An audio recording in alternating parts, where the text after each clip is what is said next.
मैं बता सम्मान के साथ मैं यहाँ की चिकारा को आमंत्रण देना चाहूंगा, आए और अपनी बात हमारे बीच रखें। आपके बाद सम्माननीय पुखराज जी घर का उद्बोधन होगा, उसके बाद सीधे नेताजी आपसे मुखातिब होंगे। सम्मानित बुजुर्ग, नौजवान साथी, आवाज सुन रही मात्र शक्तियां, मंच पर बैठे बुद्धिजीव, आप सभी के चरणों में हरियाणा से आए आपके प्यारे बच्चे हर्ष चिकारा की हाथ जोड़कर राम राम। आप सभी साथियों को राजनीति की आज वो कड़वी सच्चाई बताना चाहता हूं जो शायद ही कोई बता पाएगा।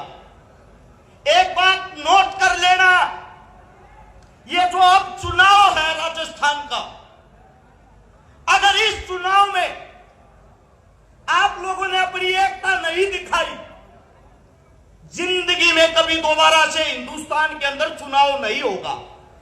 जो बीजेपी सरकार, भाजपा सरकार, जिसको आप लोग ये सोचते हो कि अगर यहां भाजपा आएगी आपका विकास करेगी, वो एक चक्कर जाके हरियाणा लगाया आना। हमारा सीएम है खट्टर साहब, जो रैलियों में कहता है नाम है मेरा खट्टर, सरकार मेरी खटारा, ईवीएम का और बना जो ढूंढ बेकवा दूंगा थारा। और इनकी पार्टी का सबसे बड़ा जुमलेबाज, उनके माहौल का यही नहीं पता कब रात 8 बजे लाइव आके बोल देंगे मित्रों अगर अमीर होना है मकान ही बेच दो। कब तक आप लोग इन झूठे ढकोसलों में फंसे रहोगे? याद करो वो दिन जिस वक्त हम गुलाम थे, उस गुलामी के वक्त किसान का, दलित का शोषण होता था, हमारी बहन बेटियों को हमारी आंखों के सामने पीटा जाता था, कुचला जाता था। आज भी इस वक्त आपकी इस कांग्रेस राज के सरकार में अभी एक वीडियो वायरल हुई थी, आप सबने देखी होगी, हमारी बहन बेटियों के साथ वही हालात आज किए जाते हैं।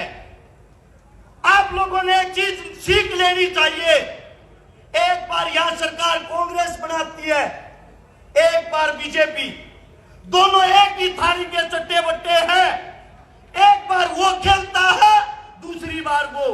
आखिर आप सबसे पूछना चाहता हूं, किसान की, दलित की, मजदूर की सरकार कब आएगी?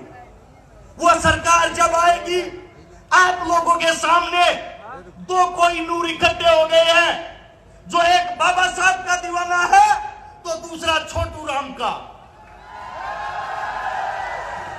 और इस हिंदुस्तान के अंदर जिसने संविधान लिखा, बाबा साहब, उसके दीवानों के साथ आज भी क्या किया जाता है आप लोगों को पता है?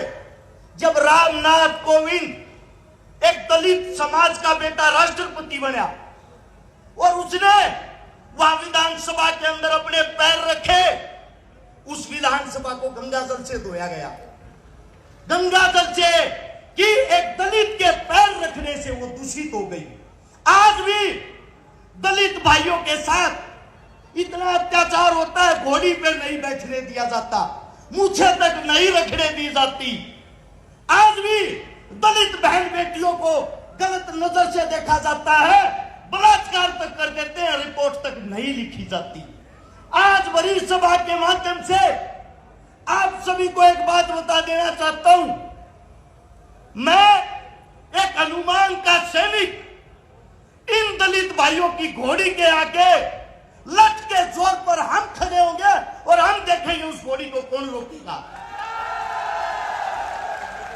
अब लड़ाई है किसान की, मजदूर की, दलित की, शोषित की, आदिवासी की, मूल निवासी की।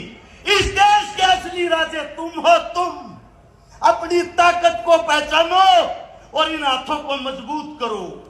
एक किसान जब खेत में जाता है, अपने साथ दो ही चीजों का इंतजाम करता है, चाय का और पानी का। केतली में चाय डालो और बोतल में पानी रखो। अब आप सभी को बता देता हूं, भाजपा टिकट बांट रही थी, आपस में काना फूसी चल रही थी, साहब, हम तो चाय वाले के नाम से आपका प्रचार कर रहे थे, चाय को तो केटली में चंद्रशेखर डाल ले गया। आप सभी को बता देता हूं, ये अंतिम लड़ाई, अगर इस लड़ाई के अंदर आप लोगों ने अपनी ताकत नहीं दिखाई, इस लड़ाई के अंदर आप लोगों ने अपना जोर नहीं दिखाया, जीवन में आप लोगों के लिए आगे कोई योद्धा और कोई लड़ने वाला नहीं रहेगा।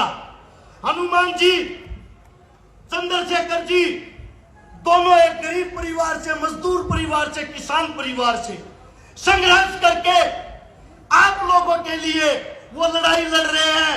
आप लोगों के लिए वो एकता लड़ाई है, आप लोगों के लिए इस परिवार को एक किया है।